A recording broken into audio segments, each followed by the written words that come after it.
Well, good evening, church family, and those of you in our community or wherever you're joining us from tonight. We're thrilled to have you join us for this time we call Midweek Manna, a chance to pause in the middle of the week and reflect on God's Word together. And we hope and trust your week is going well to this point. This week, at least here in the Troy area and Pike County area and really surrounding communities, it's kind of beginning of back to school week. August 1st, of course, has come and gone. In fact, as August 1st is yesterday, and so in our generation now, August 1st does mean basically, practically speaking, summer is coming to an end and school is beginning. And I know in Troy City schools, the teachers had a report today for their first official day of work, even though many of them have been working for several days in preparation for the year.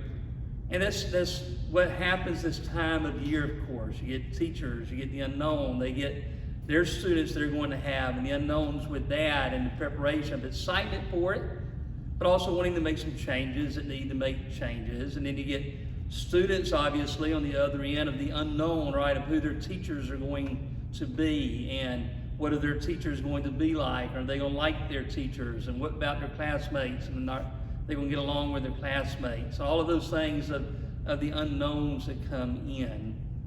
And then sometimes you have a transition even of not just new classrooms and new teachers, but new schools, as sometimes students go from elementary school to middle school, or students from middle school to high school. And so you have that unknown as well.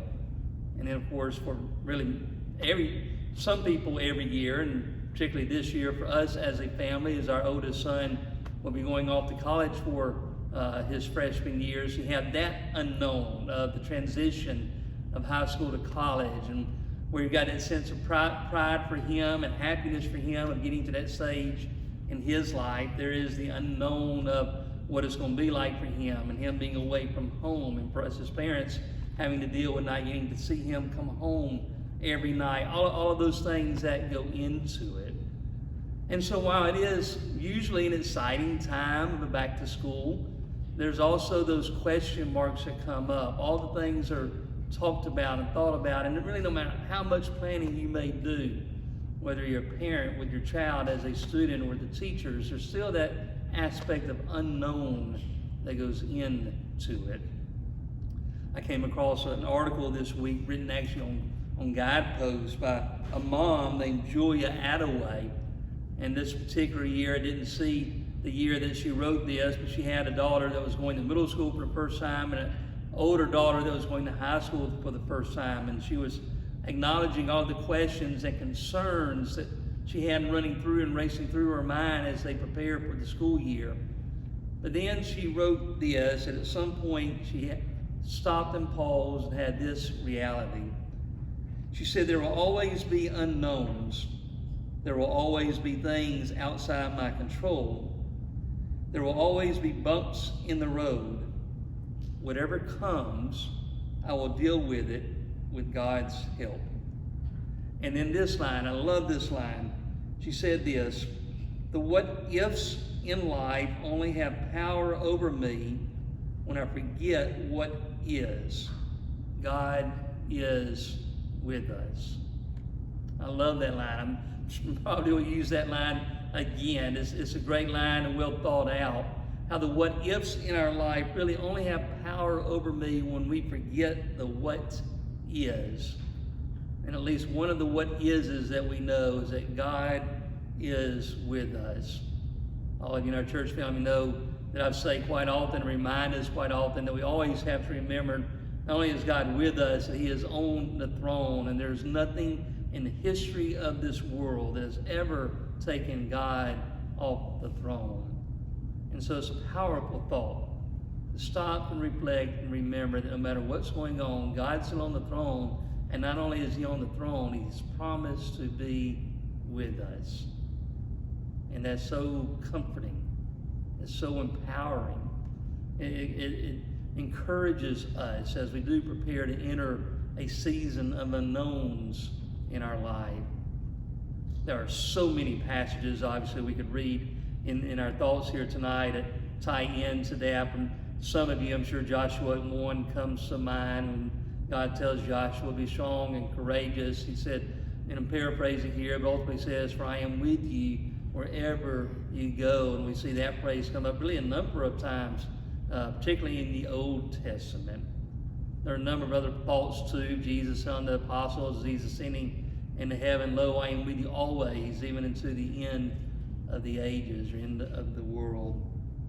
And then, of course, it's a great writing of Paul, one, in my opinion, personal opinion, my favorite, and I think one of his best. And the little tangent he went off at the end of Romans chapter 8, when he says this, starting in verse 28. And we know that for those who love God, all things work together for good, for those who are called according to his purpose. For those whom he foreknew, he also predestined to be conformed to the image of his Son, in order that he might be the firstborn among many brothers. And those he predestined, he also called, and those he called, he also justified. And those whom he justified, he also glorified. And in this, verse 31, what then shall we say to these things? If God is for us, who can be against us? And I'm going to skip down to the end for sake of time, verse 37. No, in all these things we are more than conquerors through him who loved us. For I am sure that neither death, nor life, nor angels, nor rulers, nor things present, nor things to come, nor powers, nor height, nor depth, nor anything else in all creation will be able to separate us from the love of God in Christ Jesus our Lord. So many great thoughts that Paul writes throughout his letter, but at least one of this passage, in my opinion, perhaps is one of his best and greatest, as I said earlier, of just reminding us that no matter what the unknowns that come up in life are, no matter what happens to us, here's the known that we have. We know God is with us. Not only do we know that God is with us, that we know God works in all things for our good. And the third thing that Paul says here is that no matter what happens, there's nothing that can keep our God from loving us. No matter where we are, no matter what we're dealing with, no matter what we are going through. And so as we enter really this season of unknowns, the unknown of the newness of a new whatever, in this particular case, a new academic year, we can rest and find strength and power in those things that are known, knowing that God is there and he will always be there. And for that, we can be thankful. Well, just some thoughts for us here in the middle of this week. And again, we thank you for taking a moment to join us here for our Midweek manna. For those who are in our church family, we're always thankful to be together, whether it's in person, which we of course love and always appreciate. If we're not able to be together in person, be together in this virtual way, this digital way, through other video, we're thankful for this opportunity too. For those maybe not a part of our church family, maybe a guest of Collegedale, not familiar with our church family here, and you're watching one of our videos, whether it's one of the first times or 5th or 10th time, and if you have not connected with us, we would really love to hear from you. We'd love to connect with you. And you can do that by calling our church office, by sending us an email or message on Facebook, or following us on Instagram or Facebook. A number of ways you can connect with us, and we love an opportunity to hear from you. And for all of you, we do, of course, encourage you to join us for our time together this Sunday. We do assemble in person for Bible classes here at our building at 9 a.m., classes for all ages, and then we assemble for our worship at 10 a.m. here in the auditorium. We'd love for you to join us this Sunday morning. Again, thank you for taking a few moments with us tonight, and we hope you have a blessed rest of the week. And let's close our thoughts tonight in prayer. Father, you are so good, and we are so thankful that you're on the throne. And we're thankful to know that you are with us. And we're thankful to know that you always have and always will love us. And Father, even as we go through the unknowns in our life, whatever they may be and whenever they may arise, help us never to let or never to focus so much on the unknowns that we lose sight of those knowns of who you are and being with us. And we thank you for that. Father, we do acknowledge tonight there are people that are dealing with unknowns in their life, unknowns perhaps because of illnesses or dealing with cancer or treatments or going through other situations. Those may be dealing with loss of loved ones or experiencing new normals in their life. Some that are dealing with the unknowns of a new school year, even in preparation for that.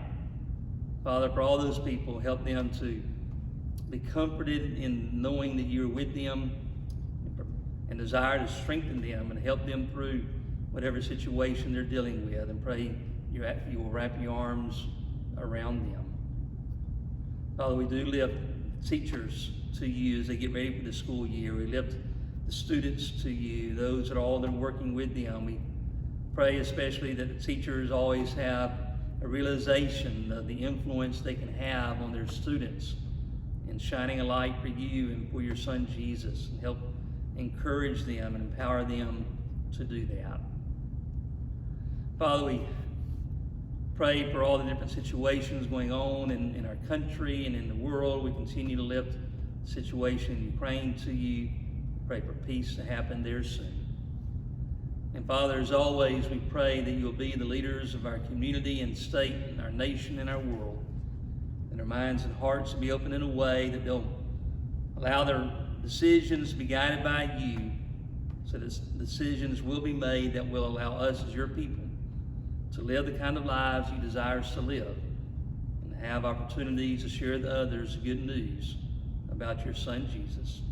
And it's in your Son's name that we pray.